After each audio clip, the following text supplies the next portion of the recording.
Oke, assalamualaikum warahmatullahi wabarakatuh. Salam sejahtera untuk kita semua. Oke, hari ini kita belajar eh, bagaimana sih penulisan artikel jurnal itu seperti apa ya, langkah-langkahnya. Pertama adalah kita perlu menulis judul. Ya, judul. Judul itu harus satu spesifik menggambarkan isi. Jadi, misal kalian meneliti tentang eh, pengaruh desain perpustakaan terhadap minat kunjung. Jadi judulnya seperti itu. Maka isinya nanti harus membahas tentang desain perpustakaan dan juga minat kunjung. Ya, tidak boleh judulnya A, isinya adalah B. Jadi harus konsisten karena judul itu menggambarkan isi artikel. Kemudian judul tidak terlalu teknis. Sesuaikan judul dengan pembacanya. Judul menggambarkan subjek artikel, ya, bersifat indikatif, merujuk pada pokok bahasan, bukan kesimpulan. Jadi, ketika bikin judul itu sifatnya adalah pokok bahasannya, ya, pokok bahasan. Kemudian hindari penggunaan singkatan atau istilah yang tidak baku. Jadi, ada ketentuan-ketentuan yang kemarin kalian sudah belajar tentang EYD, ya. EYD. Oke, kemudian ini menulis nama pengarang, ya. Contoh nih, contoh. Tulis nama tanpa gelar, institusi afiliasi, dan alamat email. Contoh nih judulnya. Persepsi pemustaka pada desain interior pada perpustakaan Universitas Brawijaya. Nah, seperti itu. Ini contohnya. Kemudian kalau sudah judul, kemudian penulis. Ya, di sini judul dengan persepsi pemustaka itu ditulis oleh 3 orang. 1 Widya, 2 Maria, yang ketiga adalah Bambang. Ya, sama-sama dia dari Perpustakaan Universitas Brawijaya. Emailnya dia sebagai co-author, ya. Penulis pertama dia mencantumkan email. Kemudian disusul dengan abstrak. Nah, ini abstrak, ya. Apakah wajib abstrak? Wajib, ya, karena artikel ilmiah itu harus ada abstrak. Abstrak itu merupakan kesimpulan, gambaran isi dari sebuah artikel ilmiah. Nah, sekarang kita coba bedah satu persatu. Abstrak itu apa sih, gitu ya? Abstrak, kriteria abstrak bersifat informatif, memberikan informasi menyeluruh isi artikel.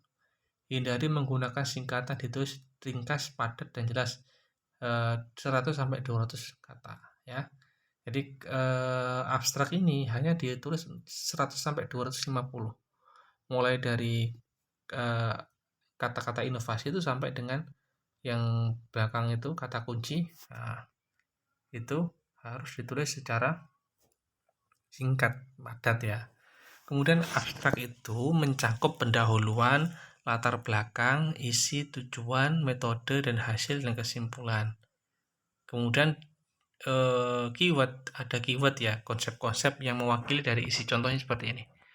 Abstrak tentang persepsi pemustaka. Nah, contoh pendahuluan inovasi desain interior dan telah dilakukan perpustakaan. Nah, ini pendahuluannya. Kemudian penelitian ini dilakukan untuk mengetahui persepsi pemustaka. Ini tujuannya. Jenis penelitiannya dari deskriptif, kuantitatif. Nah, hasil dari penelitian ini adalah berdasarkan rata-rata di mana ini hasil penelitian. Kemudian ada kata kuncinya. Persepsi pemustaka, desain interior, perpustakaan perguruan tinggi. Nah, contohnya seperti itu. Ya, ini terkait dengan abstrak.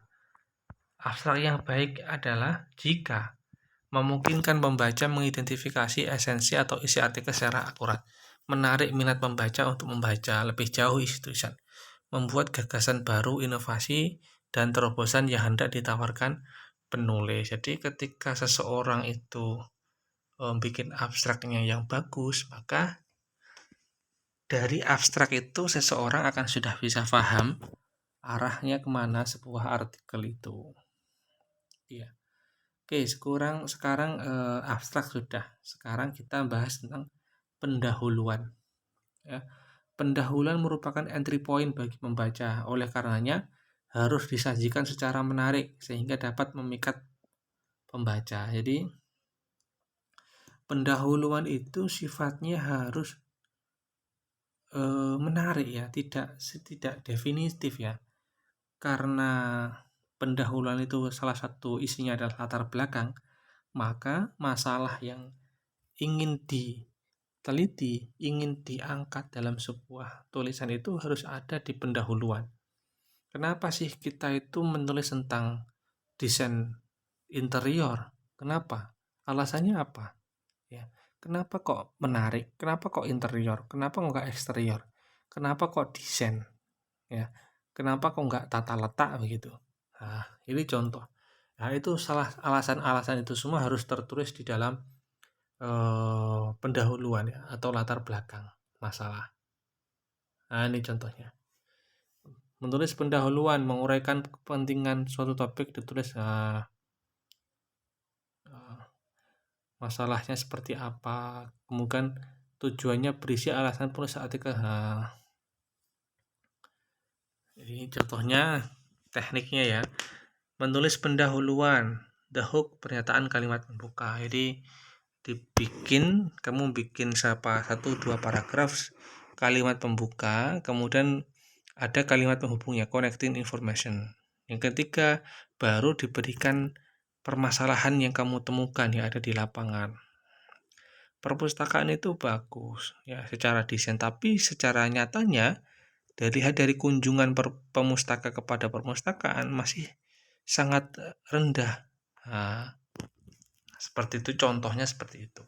Jadi dimulai dari kalimat pembuka, kemudian kalimat penghubung antara kalimat pembuka dengan permasalahan yang ada.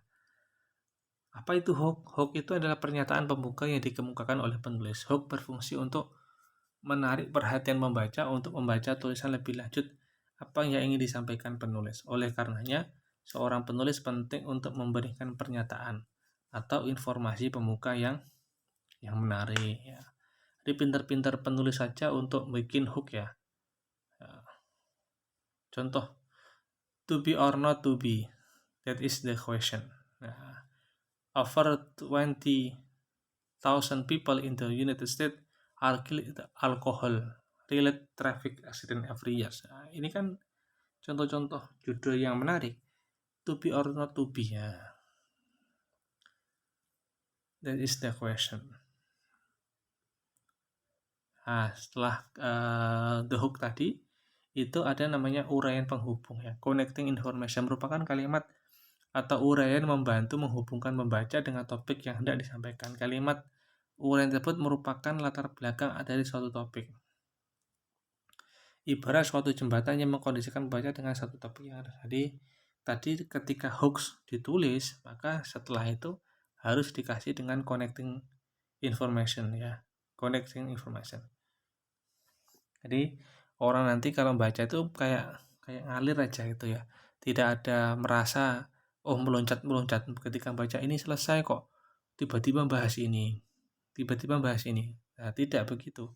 Harus dilakukan secara smooth ya, biar tidak terasa bahwa ada connecting papernya.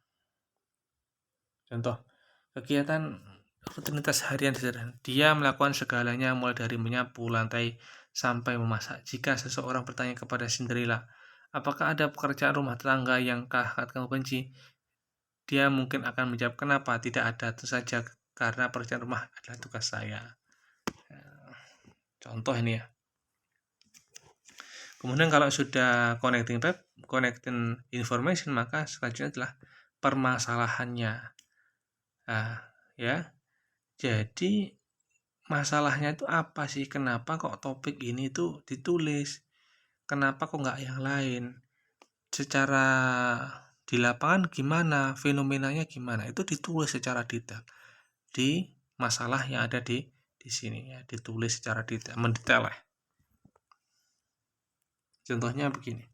Masalah utama yang dihadapi negara-negara Amerika Selatan adalah kurangnya kesempatan kerja bagi warga negara, meningkatnya permintaan akan kebutuhan perawatan kesehatan jadi baik, dan terbatasnya universitas untuk siswa miskin. Itu kan masalah.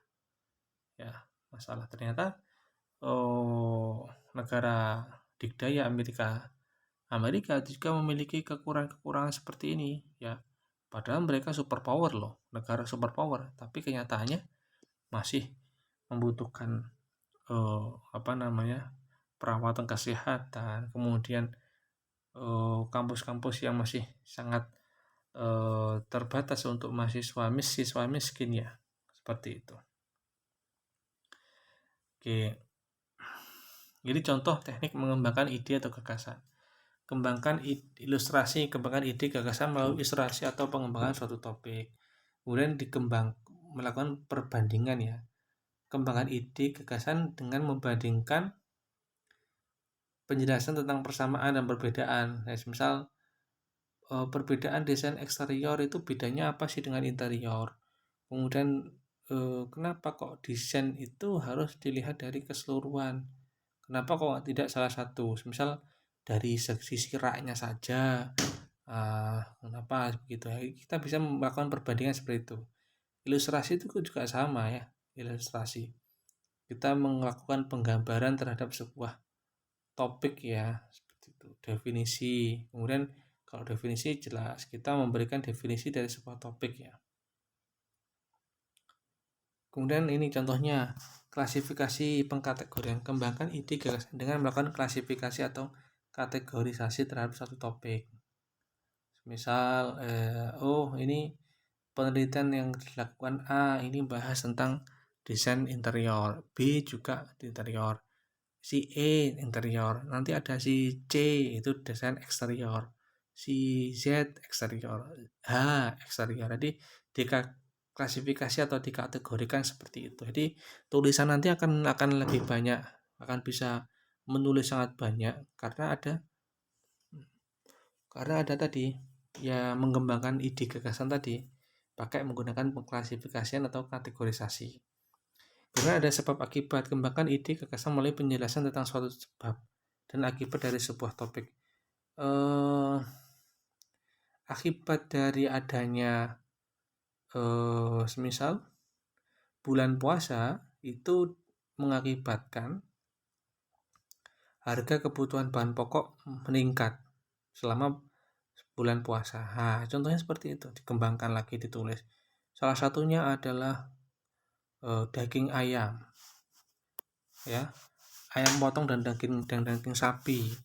Sebelum Lebaran daging itu di harga ini. Ketika memasuki momentum Lebaran, daging menaik sangat pesat. Nah, seperti itu ya, contohnya seperti itu. Nah, ini contoh saja ini. Sebuah karangan ibarat bak sebatang pohon. Ini contoh saja ya, contoh perbandingan ya. Contoh definisi, banyak banget ya contohnya. Oke, ini untuk menulis metode kita bahas untuk minggu depan ya. Mungkin itu dulu yang bisa saya sampaikan, kurang lebih mohon maaf. Assalamualaikum warahmatullahi wabarakatuh.